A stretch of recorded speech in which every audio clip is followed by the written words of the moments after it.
A mail-order bride with a secret fortune arrives at a burnt homestead, rebuilds it with a scarred cowboy. The sun was low in the sky, painting the scorched earth with shades of orange and gold. Smoke still lingered faintly in the air, curling from the charred remains of the Harlow homestead. The house, once proud and welcoming, now stood as a skeleton of blackened wood and twisted metal. The fence that had once lined the property sagged and splintered. It was a sight that could make even the strongest man pause and feel a sting of hopelessness. But to Luke Harlow, it was simply life. He had faced hardships before, and he knew he would face more. Luke had inherited the homestead from his father. He remembered the long days spent running cattle across the fields, repairing fences, and tending to the crops. His father's voice still echoed in his mind, full of lessons about hard work and pride. But now, with the fire that had consumed most of the house, Luke felt a loneliness he had not expected. The fire had been an accident, a lightning strike on a dry summer afternoon, but the result was the same. His home was gone, and the sense of security he had built over years had been reduced to ash. Luke moved slowly across the property, boots crunching against the dry, cracked earth. His hands, calloused from years of labor, brushed against the remains of the fence.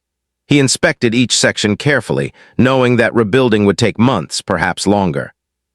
He was used to working alone, trusting only himself to make decisions and solve problems.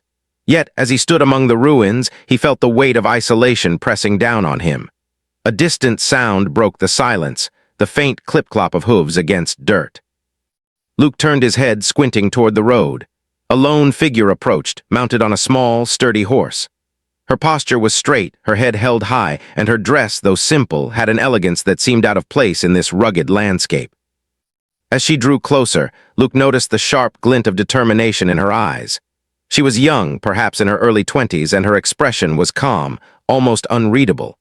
The woman dismounted with practiced ease, and the horse, obedient and well-trained, waited patiently. She approached Luke without hesitation, her gaze sweeping over the charred remains of the homestead. "Are you Luke Harlow?" she asked in a steady voice. "I am," Luke replied, his tone curt. He had learned over the years to be cautious with strangers. The woman's calm demeanor did little to reassure him. "Who are you?" "My name is Clara Bennett," she said. "I am your bride." Her voice was soft but firm, carrying a confidence that made Luke raise his eyebrows. He had heard of mail-order brides before, of course, but never expected one to arrive at the precise moment he was feeling most vulnerable.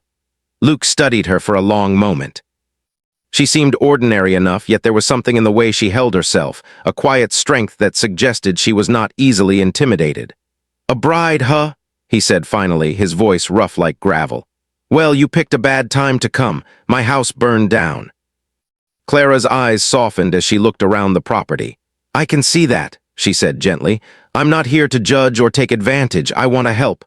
Luke let out a short, bitter laugh. "Help? You don't even know me." He stepped aside, motioning for her to come closer. "But I suppose I don't have much choice. I reckon you're here now, so we'll see what happens." She followed him across the yard, carefully stepping over broken beams and splintered wood. Luke noticed how she observed everything, the burnt fence, the blackened earth, the remnants of a once thriving garden, with a mixture of curiosity and respect. It was clear she understood the work that lay ahead. "I've seen worse," Clara said quietly, as if reading his thoughts. "This can be rebuilt," Luke raised an eyebrow. "Rebuilt? You mean with your hands or just your words?" "Both, if you let me," she replied with a small, confident smile. For a long moment, Luke said nothing. He had faced men and women who had tried to take advantage of him or his land. But there was something about Clara that was different. She didn't seem greedy or demanding. She seemed determined. And for the first time in weeks, Luke felt a small spark of hope. The following days were difficult. Luke worked from dawn until dusk, clearing debris, salvaging what he could, and trying to plan a way to rebuild the homestead. Clara was there each day, offering assistance where she could. She helped carry heavy beams, gather firewood, and clean up the property. Her hands were not as strong as his, but she learned quickly and worked diligently. At first, Luke was hesitant to let her help too much. He found himself watching her carefully, making sure she didn't overstep or waste effort. But slowly, he began to appreciate her presence. She asked questions, listened, and suggested practical solutions. She never complained, even when the work was exhausting or the days were long. One evening, as the sun dipped below the horizon, Luke sat on a large log, wiping sweat from his brow. Clara joined him, carrying 2 tin cups filled with water. She handed one to him and he accepted it silently. "You don't talk much," she said, settling beside him. "Not much to say," Luke replied. His voice was gruff but not unkind. "Life's hard, you learn to keep your thoughts to yourself." Clara nodded. "I understand. But sometimes sharing makes the load lighter." Luke studied her for a moment. She was unlike anyone he had ever met, polite, intelligent, and strangely calm in the face of chaos. He felt a strange pull toward her, a curiosity he could not explain. "Why are you really here, Clara?" he asked, leaning back against the log. She hesitated for a moment, her eyes reflecting the fading light. "I have my reasons," she said quietly.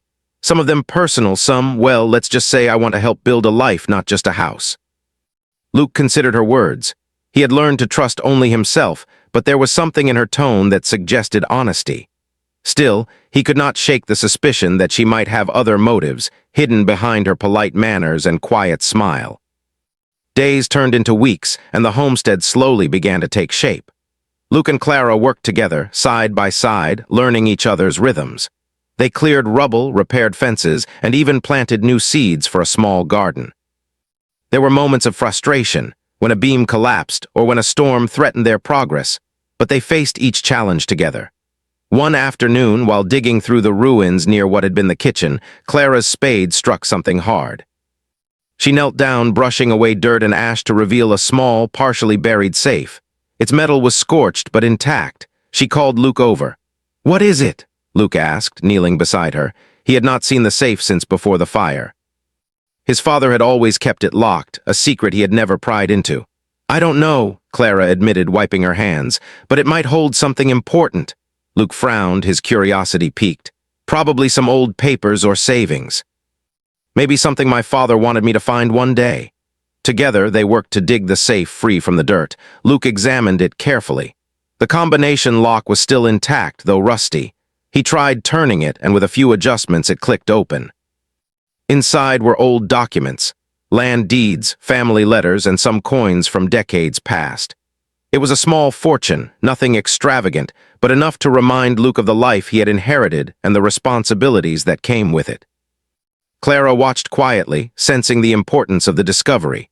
She did not speak of her own wealth, which she kept hidden, knowing that the time to reveal it had not yet come. For now, her role was clear: help Luke rebuild, earn his trust, and be a partner in restoring the homestead. That evening, as the sun set behind the distant hills, Luke and Clara sat on a log near the remnants of the old house. The air was cool, filled with the scent of wood, smoke, and earth. Luke broke the silence first. "Never thought I'd see someone like you here," he said, glancing at Clara. "Not in a million years." Clara smiled faintly. "Sometimes people appear when we need them most," she replied softly. Luke looked out over the land, the blackened remains of his home, and the promise of what it could become. For the first time since the fire, he allowed himself to imagine a future, not just surviving, but building, living, and perhaps even finding companionship in this unexpected mail-order bride. Clara, sitting beside him, felt a quiet determination settle in her heart. She had arrived at this burnt homestead with more than just hope. She had the means, the will, and the courage to help restore not just a house, but a life, and maybe in the process she would find a place for herself too. As night fell, the first stars appeared in the sky. The homestead was far from complete, but the bond between Luke and Clara had begun to form, fragile but growing stronger with each passing day. They did not speak much, but their silence was comfortable, filled with unspoken understanding and shared determination. Somewhere in the distance, the wind whispered through the trees, carrying a promise. The homestead could be rebuilt, and with it, a new life could begin. Luke and Clara, two souls marked by hardship, would face the challenges together, step by step, day by day. And as long as they had each other, the burnt homestead would not remain a symbol of loss, but a testament to resilience, trust, and the quiet power of hope. The mornings at the Harlow homestead were quiet but filled with purpose. Luke rose before the sun, as he always had, moving with the familiarity of years spent tending the land. His hands were rough, his back a little stiff, but his resolve was steady. Clara had begun rising early as well, quietly preparing a simple breakfast over a small camp stove. The smell of strong coffee and fresh bread, toasted over open flame, carried across the burnt yard. At first, Luke had resisted the idea of her helping too much. He was used to working alone, relying only on himself to get things done. But Clara's presence had proven more useful than he expected. She was careful, practical, and most importantly, patient. Each day, she learned a little more about the rhythm of the homestead, which beams were safe to salvage, which posts could still support the fence, and where the garden could be replanted. "Careful with that beam," Luke called one morning, watching her lift a long piece of charred wood. Clara adjusted her grip and nodded. "Got it. I'll put it over there for now. Do you want me to carry the smaller pieces to the pile?" Luke grunted his approval. "Yeah. That'll save me some trouble." He paused, watching her work. The way she moved was precise, almost like she had been taught discipline somewhere else, somewhere far from this burnt, wild land. Weeks passed in a blur of work. They cleared the debris, rebuilt sections of the fence, and began framing the walls that would one day become the new homestead. Clara proved herself to be a quick learner, and Luke started to notice the way she handled herself. She wasn't afraid to get dirty, wasn't timid about lifting heavy logs or digging in the hard earth. Her hands bore small blisters, but she never complained. "You're stronger than you look," Luke remarked one evening as they rested under the shade of a lone oak. Clara smiled, wiping sweat from her brow. "It's all about persistence. You can do a lot if you keep at it." Luke nodded slowly. He had lived by that principle his entire life, but hearing it from her made him feel an unusual warmth, a small recognition that someone else shared his way of thinking. They didn't speak much after that. Instead, they worked in comfortable silence, the rhythm of labor punctuated by the occasional comment or laughter when a mistake was made. As they rebuilt the homestead, Clara began to notice more than just the structure. She watched Luke's careful attention to the land, the way he examined the soil before planting, the way he checked the fences and gates multiple times a day. He had scars across his hands and arms, reminders of accidents and long years of work. But it was his eyes that struck her most, a quiet intensity, a mixture of caution and deep-seated pride. One afternoon, Clara decided to start clearing what remained of the old garden. The fire had destroyed most of the crops, but some soil could be saved. Luke was skeptical at first. "It's too late for planting," he said, shaking his head. "We barely have water for the basics." Clara ignored his caution, digging gently and planting hardy seeds that she had brought with her. "Some things are worth trying," she said simply. "Even if it doesn't work out, at least we'll know we tried."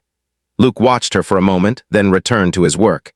He didn't tell her she was right, but her quiet determination planted a seed in him as well. The garden slowly took shape, small sprouts beginning to peek from the earth under their careful tending. It was during these quiet moments that their bond began to strengthen.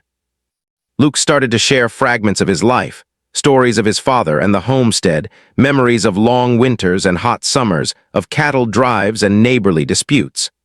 Clara listened attentively, occasionally asking questions that made Luke pause and reflect. He realized that he hadn't spoken about these things in years, and it felt unexpectedly good to have someone listen. Clara, in turn, shared small pieces of her own story. She told him of her family in the East, of a life she had left behind in search of independence and purpose.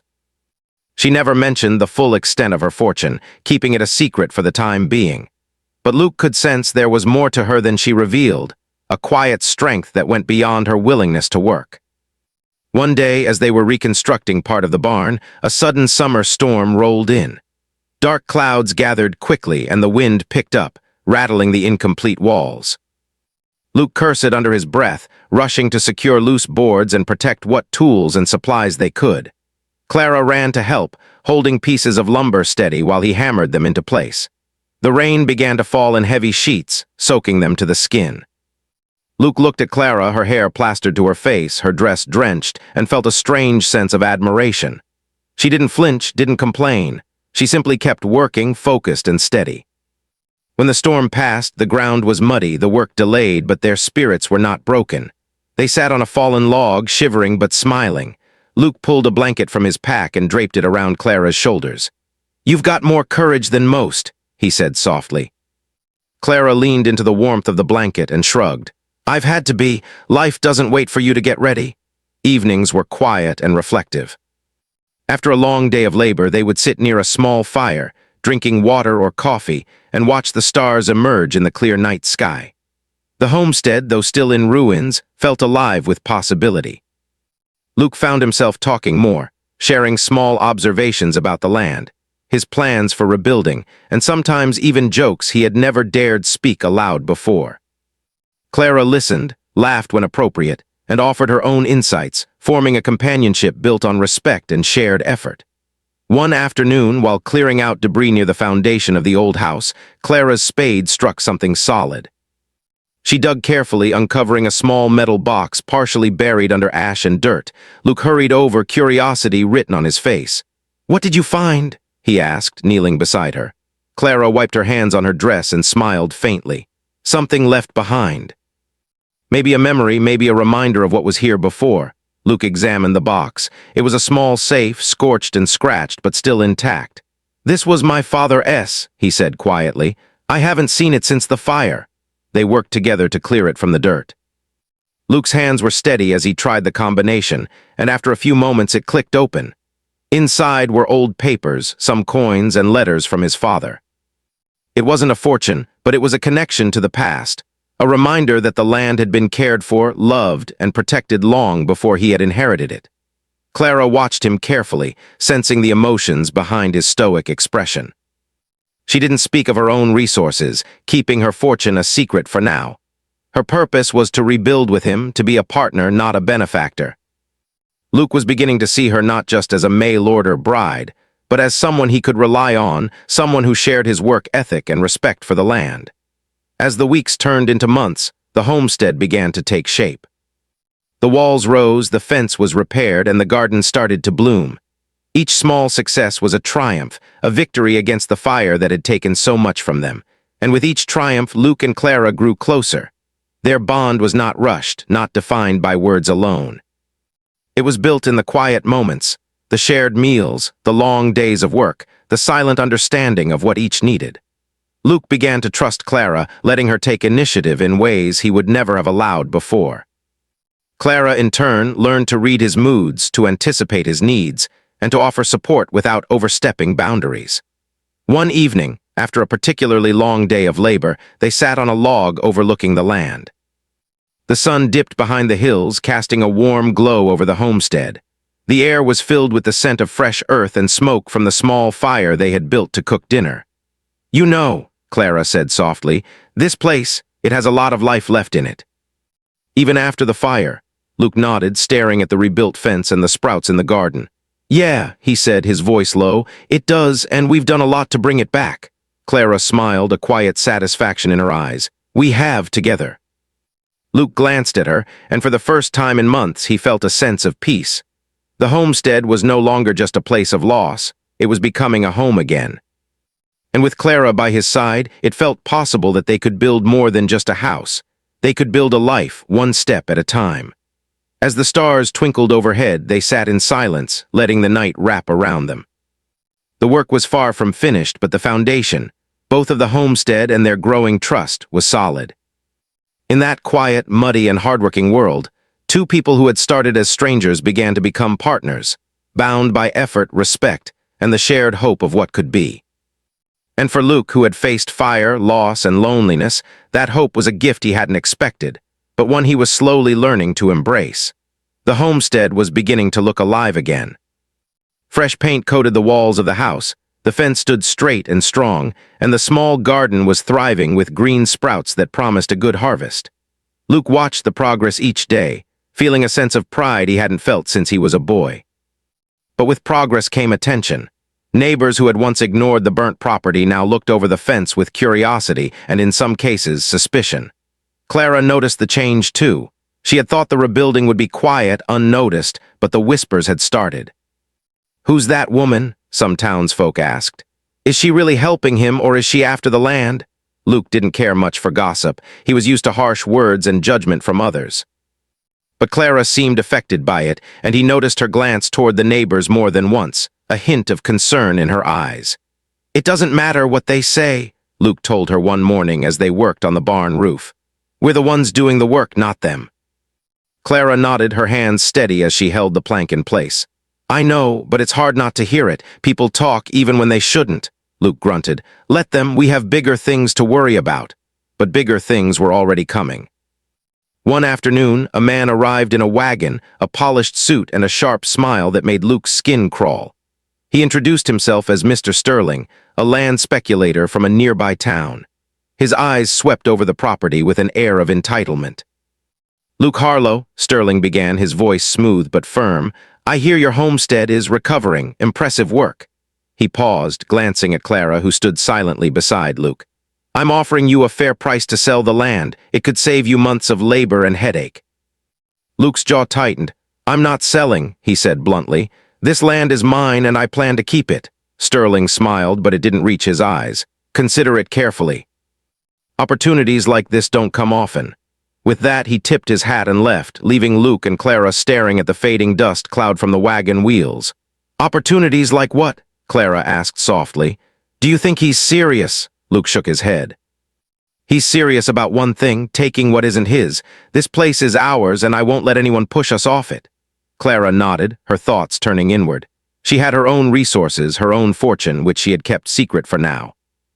But she realized that the town and Luke's stubborn pride might soon require her to make a choice.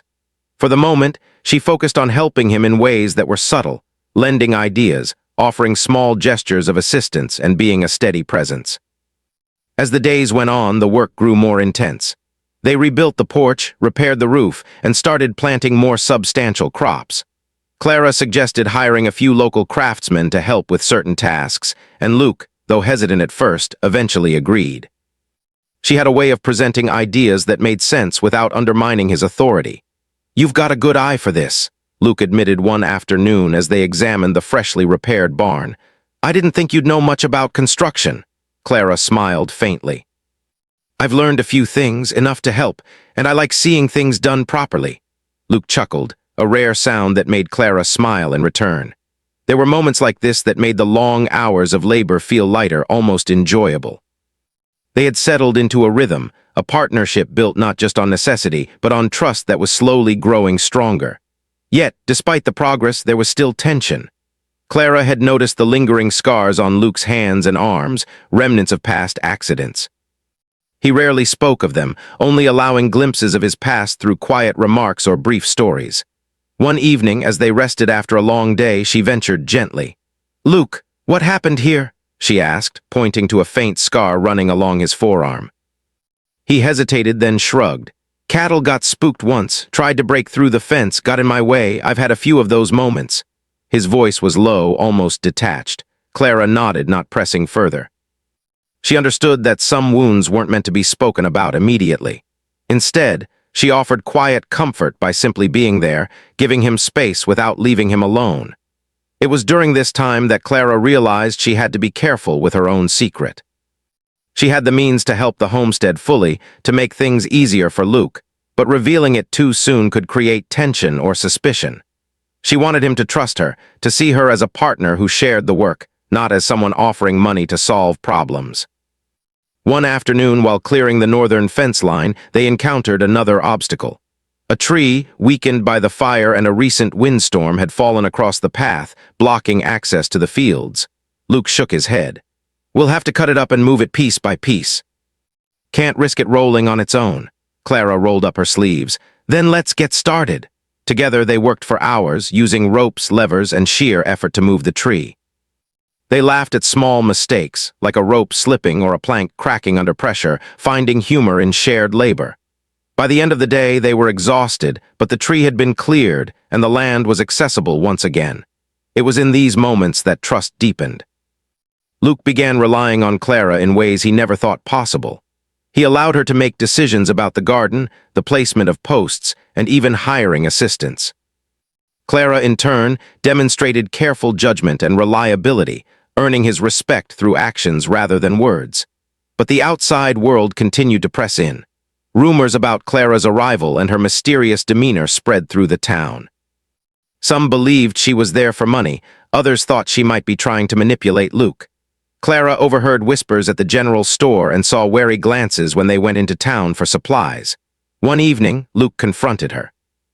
People talk about you, he said quietly as they walked back to the homestead. I don't care what they say, but I need to know what your intentions are. Clara stopped and looked at him, her expression steady. I'm here to help, Luke, that's it. I didn't come to take, I came to build alongside you. Luke studied her face, searching for any hint of deceit. He saw only sincerity. You've got a lot of patience, he said finally, and a lot of courage. Don't think I don't notice it. Clara smiled faintly. It's easier when you know what you're doing and who you're doing it with. As the homestead grew, the emotional bond between them became more apparent. They shared quiet moments by the fire, discussing plans for the garden, the barn, and the house. They worked through disagreements with practicality rather than anger, learning to compromise and communicate. Luke began to see Clara not as a stranger or an outsider, but as someone who belonged to the homestead as much as he did. Then, one afternoon, Clara made a decision. She began purchasing materials under an alias, hiring skilled craftsmen from the nearby town to work on sections of the homestead that required special expertise. Luke noticed improvements, but couldn't imagine how they were happening. Where did all this come from? He asked one evening, looking at the freshly built porch. I didn't see anyone bringing this in.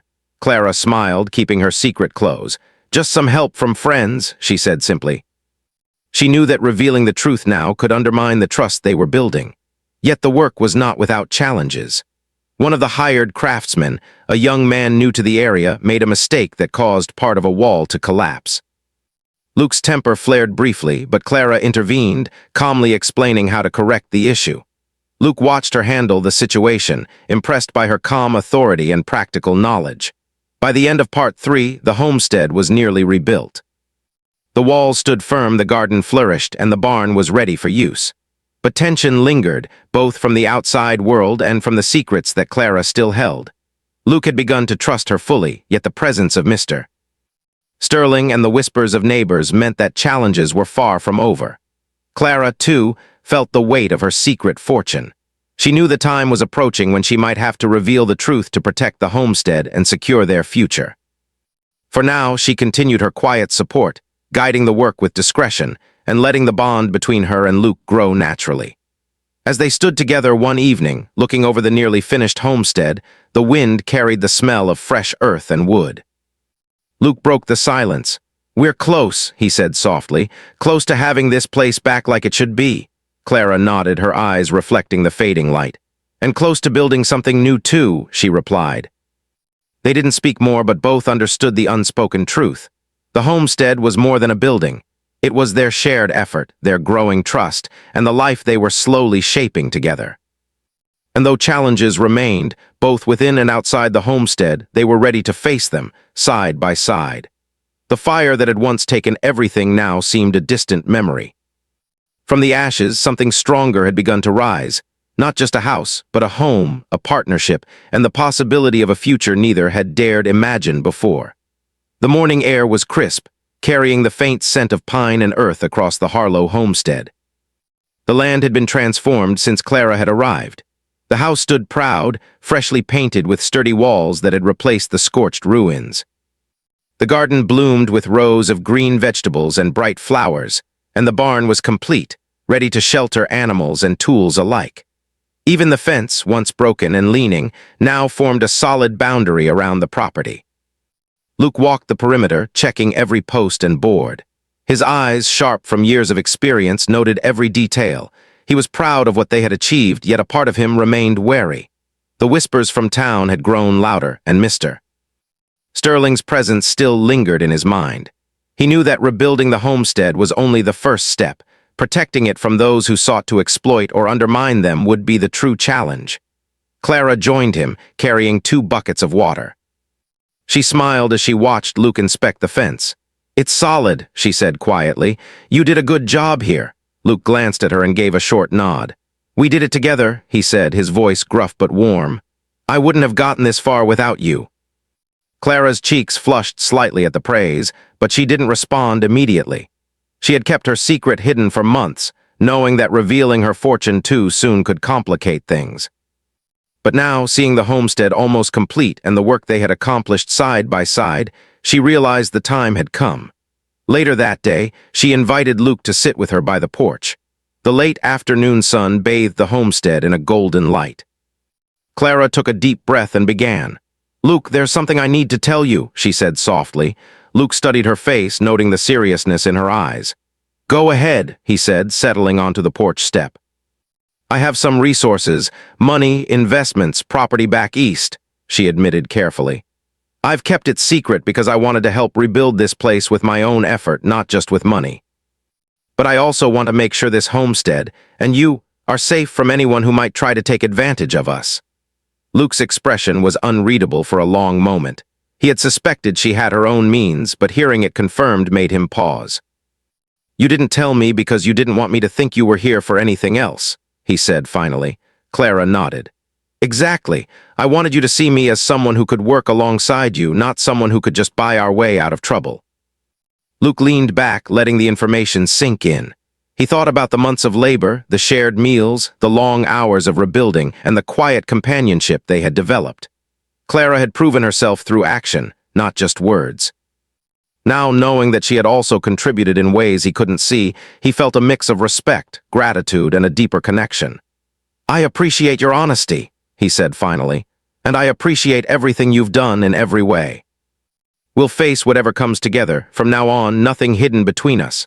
Clara smiled, a sense of relief washing over her. "I'm glad," she said softly. "I want this homestead to be ours in every sense." Their renewed trust was tested almost immediately. That very afternoon, Mr. Sterling returned, riding into the yard with the same smooth confidence he had displayed weeks before. "I hear things are looking better," he said, his eyes scanning the homestead with a faint sneer. "Even so, I still believe a fair price could make all this easier for you." Luke stood tall, placing himself in front of Clara. "I told you before, I'm not selling." Sterling's smile didn't falter. "Perhaps you've changed your mind. Or perhaps there are resources available that could sway your decision." Luke's jaw tightened and Clara stepped forward. "We don't need you, Mr. Sterling," she said firmly. "And we're not interested in selling. This land belongs to us and we intend to keep it." Sterling's eyes narrowed. "Very well," he said, tipping his hat with a forced politeness. "But remember, opportunities like this don't come twice." He left without another word, the dust from his wagon settling behind him. Clara exhaled slowly, relief mixing with pride. "That went better than I expected," she said quietly. Luke nodded. "Better than I expected too, and thank you for stepping in." That evening they worked together to strengthen the boundaries of the homestead. With Clara's resources, they had hired skilled craftsmen who ensured the structures were secure and durable. They reinforced the fences, repaired weak sections of the barn, and built a small storage shed to keep tools safe. For Luke, it was a relief to see the homestead not only rebuilt but fortified against future challenges. Days passed, and life settled into a comfortable rhythm. The homestead was alive again, not just as a structure, but as a living space filled with shared memories and effort. Luke and Clara worked together seamlessly, supporting each other in ways that went beyond labor. They shared meals, repaired minor damages, and even began discussing plans for future improvements, adding a small orchard, planting more crops, and creating a proper path to the town. One evening, as the sun dipped behind the hills, Luke and Clara stood together in the garden, examining the healthy sprouts that promised a good harvest. "You know," Luke said quietly, "I wasn't sure when you first arrived. I didn't know if you'd fit in or if I could even trust someone to be here." Clara looked at him, her expression gentle. "And now," Luke smiled faintly, the weight of months of hard work lifting slightly. "Now, I can't imagine doing this without you." The trust between them had grown into something deeper, something neither had expected but both quietly acknowledged. Clara's presence had brought life back to the homestead, and Luke's strength and determination had given her a purpose she had been searching for. Together they had turned loss into opportunity, rebuilding more than just wood and nails. They had rebuilt hope. The final challenge came unexpectedly. A late summer storm approached, dark clouds gathering with unusual speed. Rain began to fall, drumming against the roof and turning the dirt paths into thick mud. Luke and Clara rushed to secure the remaining loose boards and cover the newly planted garden. It was a test of all they had learned together: coordination, patience, and quick thinking. Hours passed as they worked side by side, soaked to the skin and exhausted. The storm raged on, but they refused to leave the homestead vulnerable. Finally, as the rain began to lessen, they stood back and surveyed their work. The structures held firm, the garden was protected, and the homestead was safe. They looked at each other, muddy and wet, and laughed softly. "We made it," Clara said, wiping rain from her face. Luke nodded, a sense of triumph in his eyes. "We did, together." That night, as they sat by a fire in the cleared living room, they reflected on the journey that had brought them here. From the first day Clara had arrived to the months of rebuilding, to facing threats and storms, they had endured and overcome. The homestead was more than a home now. It was a symbol of their resilience, trust, and growing partnership. Clara reached for Luke's hand, holding it gently. "I never imagined I'd find a place like this," she said softly. "A home, yes, but also someone to share it with." Luke looked at her, seeing not just a helper or a mail-order bride, but a partner, a friend, and perhaps something more. "I never imagined it either," he admitted. "But I'm glad you're here, and I'm glad it's with you." As the fire crackled and the night settled around them, the homestead seemed to breathe with life once more. It was a place of safety, of work, of hope, and of love slowly growing between two people who had started as strangers. In the weeks that followed, the homestead was fully restored. The house gleamed in the sunlight, the garden thrived, and the barn stood ready for the coming seasons. Luke and Clara continued to work together, strengthening the land and their bond. They faced no more major threats, but the lessons they had learned, the value of trust, the power of shared effort, and the importance of honesty, remained with them. Finally, one evening, as the first stars appeared in the sky, they stood together on the porch, looking over the land they had reclaimed. The wind rustled through the trees, carrying a promise of the future.